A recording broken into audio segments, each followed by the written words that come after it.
नमस्कार।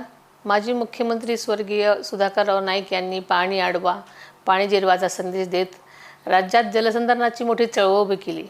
त्यांच्या या कार्याला अभिवादन करण्यासाठी 21 ऑगस्ट हा दिवस आपण जलसंधारण दिन म्हणून साजरा करत आहोत। या निमित्तानं राज्यामध्ये 15 ते 21 ऑगस्ट दरम्यान जलसंधारण सप्ताह आणि 15 ऑगस्ट 2026 ते 26 जानेवारी 2027 या काळामध्ये व्यापक जलसंधारण अभियान राबवलं जाणार आहे। या अभियानांच्या अंतर्गत शाळा आणि महाविद्यालयामध्ये विशेष जनजागृती उपक्रम घेतले जातील।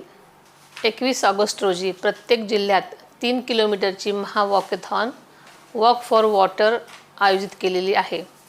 युवकांसाठी 15 ते 19 ऑगस्ट दरम्यान माती आणि जलसंधारण या विषयांवर आकर्षक बक्षिसांची रील स्पर्धा देखील आयोजित करण्यात आली आहे।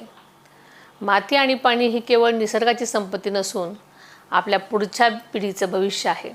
म्हणूनच माती वाचवा, पाणी जपा, सुरक्षित भविष्य घडवा या ध्येयाने ही मोहीम केवळ शासनाचीच न राहता आपल्या सर्वांची लोकचळवळ बनवूया। सर्व नागरिक, महिला, युवक आणि विद्यार्थ्यांनी वॉकॅथॉन आणि रील स्पर्धेमध्ये मोठ्या संख्येने सहभागी व्हावं असं मी आवाहन करते। धन्यवाद। जय हिंद, जय महाराष्ट्र।